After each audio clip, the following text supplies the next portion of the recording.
अनुज शुक्ला जी। श्री हरिवंश। श्री हरिवंश महाराज जी, आपके चरणों में कोटि कोटि प्रणाम। महाराज जी, किसी जीव पर श्री जी की सबसे बड़ी कृपा क्या हो सकती है? वो सब कुछ भूलकर श्री जी के चिंतन में डूब जाए,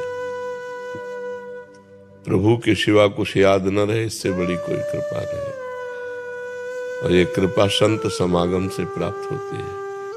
उमा, संत संग के समान कोई लाभ नहीं है।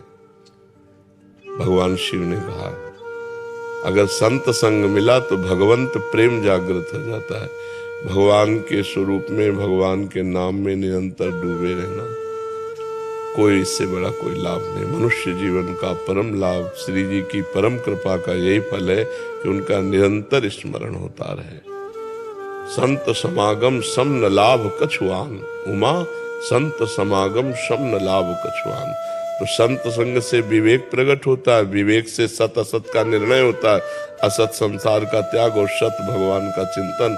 भगवान के चिंतन में निरंतर डूबे रहना ये कृपा है। संसार का पद मिल जाना, रुपया पैसा मिल जाना, संसार के भोग मिल जाना, ये तो पापियों के पास भी है।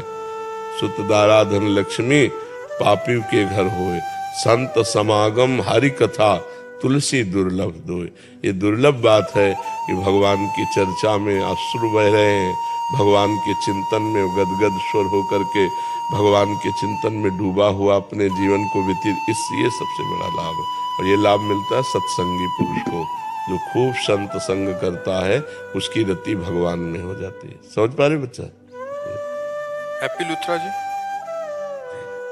श्री हरिवंश महाराज जी, महाराज जी आप कह रहे हैं कि आपने एक एक्वेरियम लगाया था घर में, जो जैसे शीशे का होता है, जिसमें मछली आदि रंग बिरंगी मछली जो दृश्य के लिए, तो उसमें कह रहे हैं कि वो हम उनको खाना भी समय पे डालते थे, जैसा जो भी सब ध्यान रखते थे, बट एक एक करके सारी मछली मर गई महाराज जी। इसलिए कह रहे हैं कि वो अभी उनका पाप मुझे लगेगा क्या? नहीं, अब एक तो होता है आयु पूरा होना, जैसे उसकी आयु पूरा है तो आप अमृत में रखो तो भी मर जाएगी। और एक होता है हमसे त्रुटि हो जाना, जैसे चूंकि वो आपका पर्सनल इंतजाम है ना, वो कोई समुद्र तो है नहीं कि भागवती का इंतजाम है, वो आपका पर्सनल इंतजाम है उस मछली के लिए। अगर आपके द्वारा उसमें कोई कमी नहीं, अब हमें तो इसका ज्ञान है नहीं, मान लो उनको जो खुराक चाहिए, उनको जो ऑक्सीजन चाहिए, उनको जो जीने के लिए चाहिए, वो आप व्यवस्था कर रहे हो, इसके बाद एक एक मरती जा रही है, तो अगर उनकी आयु पूरी हो गई तो कोई बचा नहीं सकता। उनकी आयु पूरी हो गई, अगर हमारी तरफ से कोई मिस्टेक है, क्योंकि वो केवल पर्सनल है, उसे कोई दूसरा नहीं वहाँ है, आपके द्वारा वो उनका आहार विहार है और उसमें त्रुटि हो गई तो बात अलग है। अब हमें तो पता नहीं है कि ना उसमें क्या क्या चाहिए, हाँ उनको जीवन जीने के लिए क्या क्या व्यवस्था चाहिए। अगर वो व्यवस्था आप कर रहे हैं और फिर भी मर गई है, तो एक आयु भी तो है ना समाप्त होने की, जीव की एक आयु है और वो समाप्त हो जाए। तो अब जिस जीव की आयु संपन्न है, उसको आप अमृत में भी रखें तो मर ही जाएगा वो। तो उसमें आपका ये पर्सनल देखना है कि उसमें जो खान पान सामग्री की व्यवस्था थी वो आपने बढ़िया की।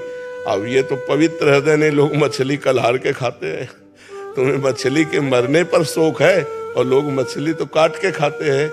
ये तो बड़ा अच्छा हृदय है आपका कि आप उसके विषय में भी शोकित है। और जी जैसे अपना 4 ही रह गई, तो मतलब मन है और जैसे पहले ज्यादा थी, मतलब 15-16 थी, तो अब दोबारा लाई जाए या मन नहीं कर रहा कुछ? मतलाओ यार, कहेगा हाँ बतलाओ, अपने सो के लिए कोई, हाँ कोई त्रुटि हो जाए, जीव काहे को मरे। पर बहुत बढ़िया हृदय है यार, भगवान सबको सद्बुद्धि दे और जीवों के प्रति ऐसी ही दया हो जैसे आपके प्रति भाव, आपका भाव है जीवों के प्रति। सब जीवों से प्यार हो, सब जीवों का दुलार हो, सब जीवों को जीने की प्रकृति में हाँ छूट है, लेकिन जिनको अपनी जबान की चाट और अपने शरीर की पुष्टता का भाव है, वो लोग ऐसा करते हैं। आप शोकित ना होइएगा, आपकी तरफ से कोई त्रुटि नहीं है तो अपने आप को। सैलजा जी रायबरेली से। वल्लभ श्री हरिवंश महाराज जी, महाराज जी मैंने जीवन में अनेक पाप किए और कभी पछतावा नहीं हुआ। आपकी कृपा से 2-3 सालों से आपने जीवन ही बदल दिया। महाराज जी दीक्षा का नियम पूरा कर रहे हैं, बट कह रहे हैं कि रसोपासना की जो वाणी है उसमें ज्यादा मन लगता है, माला करने में या नाम जप करने में अभी आनंद नहीं आ रहा महाराज। हाँ, सेवक शरण सदा रहे, अनत नहीं विश्राम, कै वाणी हरिवंश की, कै हरिवंश इनाम।